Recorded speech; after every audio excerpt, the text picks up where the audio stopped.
Bonjour et bienvenue sur la chaîne de Lucille Bourdet. Alors aujourd'hui j'avais envie de vous parler de télétravail. En ce moment le sujet est d'actualité à cause du confinement, mais je pense que cette vidéo pourra vous servir aussi pour la suite si jamais vous décidez de vous lancer indéfiniment dans le télétravail, de monter votre entreprise, de travailler chez vous. Alors il faut savoir que moi ça fait à peu près 5 années que je voyage et que je travaille avec mon conjoint d'ailleurs. Donc le télétravail n'a plus de secret puisque j'ai déposé mon bureau dans les 4 coins du monde, que ce soit en Amérique latine, en Asie du Sud-Est, en Europe ou actuellement en Grèce où je suis confinée. Mais alors, comment faire quand on est plus ou moins obligé d'être confiné et dans le télétravail? Comment est-ce qu'on peut faire pour pouvoir allier la vie perso et la vie pro sous son toit? Je sais que c'est compliqué, surtout pour éviter de se retrouver à ce que ça finisse en guerre avec les enfants dans un 60 mètres carrés. Alors, je vais vous proposer 11 astuces à mettre en place dès maintenant et sur le long terme pour gérer ce confinement comme un pro et pouvoir devenir un vrai adepte du télétravail. Alors, dans un premier temps, je vais dire l'astuce numéro 1, c'est d'expliquer à votre entourage ce qui va se passer dans les moindres détails. On est en confinement, on est en mode télétravail à la maison, il va y avoir des moments de travail, il va y avoir des moments de récréation, mais surtout expliquer aux enfants ou même à votre conjoint comment va se dérouler les journées à partir de maintenant. Prenez le temps de l'expliquer, prenez le temps de répondre à toutes les questions. Je vous invite aussi à organiser un planning heure par heure, ou du moins d'une journée globalement, pour que les enfants puissent s'y référer comme ils ont l'habitude de se référer à leur emploi du temps. Ils aiment bien savoir à l'avance ce qui va se passer, quel cours, quel exercice, quelle sortie ils vont faire. Alors organisez ce planning en grand, vous n'êtes pas obligé de rentrer dans les détails, on peut aussi rester flexible, mais qu'ils aient au moins les grandes lignes, les grandes mesures qui vont être mises en place. Affichez-le sur le frigo de la cuisine pour que tout le monde puisse y jeter un œil. Instaurer des temps de travail et aussi des temps de récréation. Il est important et de toute façon, vous n'allez pas pouvoir travailler 4 heures d'affilée à la maison comme vous avez peut-être l'habitude de le faire à votre travail parce qu'il y aura les enfants autour de vous, parce que vous aurez d'autres choses à mettre en place et à gérer. Donc il est important de au moins toutes les 2 heures vous instaurer 15 minutes de récréation. Organisez-vous, ça va aussi dépendre de l'âge de vos enfants, s'ils ont du travail scolaire à faire ou s'ils sont trop petits, qu'ils n'ont pas de travail scolaire.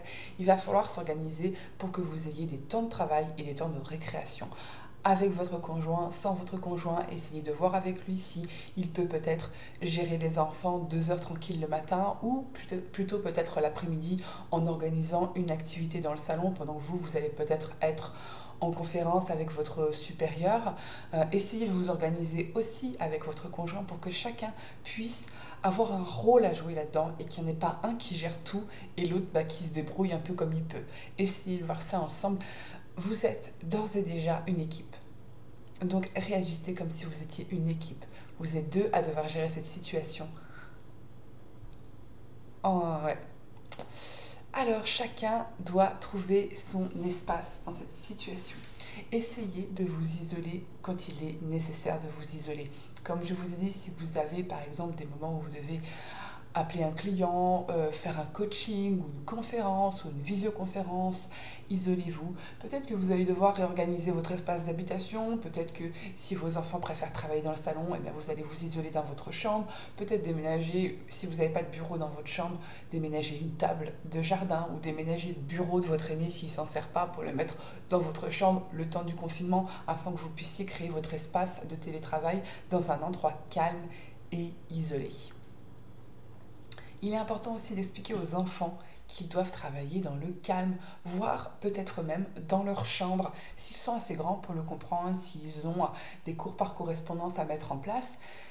Instaurer une routine en leur expliquant que voilà, pendant 1 heure, ils ont tel et tel exercice à faire, qu'ils doivent le faire dans le calme, que vous n'êtes pas disponible tout de suite, mais que dès que vous êtes disponible, vous allez venir les revoir dans leur chambre, voir avec eux ce qu'ils ont compris ou pas compris dans cet exercice, mais que là, c'est chacun travaille dans le calme, dans son coin. Essayez d'organiser ça pour que au fur et à mesure du temps, ça ne va pas fonctionner le premier jour, ni peut-être même la première semaine, mais au fur et à mesure du temps, si l'enfant comprend qu'il doit avoir des moments où il est seul à gérer cette situation, va se retrouver face à ces exercices, il va peut-être pas réussir du premier coup, vous lui dites si tu ne réussis pas cet exercice-là, c'est pas grave, passe au suivant.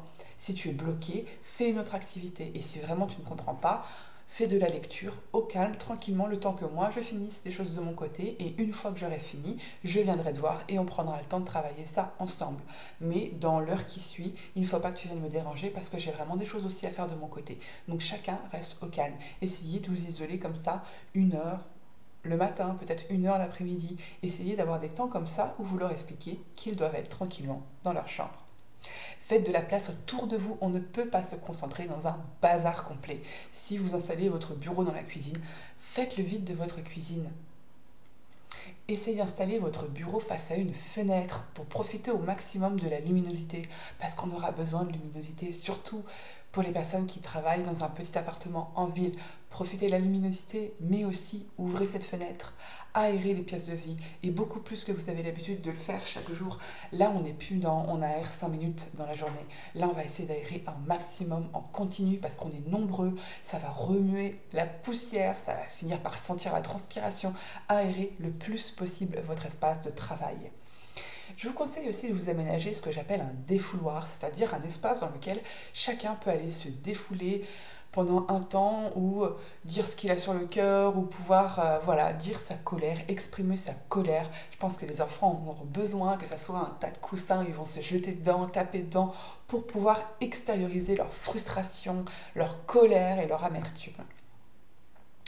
Vous pouvez aussi, et c'est très intéressant, organiser des cercles de parole pour délier les conflits qui vont se faire quand on est confiné pendant plusieurs semaines, voire plusieurs mois. Il est important de désamorcer avant que ça explose. Prenez un temps de parole au moment où vous sentez qu'il commence à y avoir des frictions.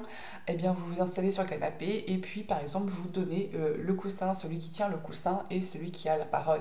Et là, chacun laisse le temps à l'autre de s'exprimer, d'expliquer leurs ressentis, leurs émotions, comment ils vivent le confinement. Et surtout, c'est très très important, vous allez avoir des moments de colère, des moments d'énervement. Ne prenez rien personnellement. Si votre enfant vous hurle dessus, si votre mari vous hurle dessus, si votre femme passe ses nerfs sur vous, c'est pas personnel, c'est la situation qui est là. Alors, référez-vous aux 4 accords Toltec et ne prenez pas ça personnellement. Dites-vous que la situation est exceptionnelle. Alors ouais, la colère peut être aussi exceptionnelle. Laissez-la se libérer ce qu'elle a sur le cœur et puis après, prenez le temps d'en parler dans ces cercles de parole que vous pouvez faire en famille tous les jours si vous ressentez le besoin.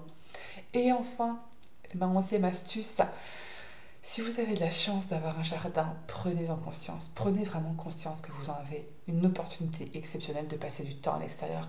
Ayez de la gratitude pour avoir un espace de nature à vous. Vous pouvez en profiter pour laisser les enfants passer l'après-midi dans le jardin. Faites des activités avec eux de plein air, organisez un potager, faites des parties de foot ou de balle au prisonnier avec eux. Profitez un maximum de l'extérieur tant que vous pouvez rester bien sûr isolé. Voilà, j'espère que ces 11 astuces vous ont aidé. N'hésitez pas à laisser un pouce et à vous inscrire pour avoir bientôt des nouvelles capsules d'inspiration. Et bien sûr, si vous avez des idées à rajouter en commentaire, n'hésitez pas, c'est fait pour ça. Et je vous retrouve très bientôt pour une nouvelle capsule inspirante. Au revoir et bon confinement.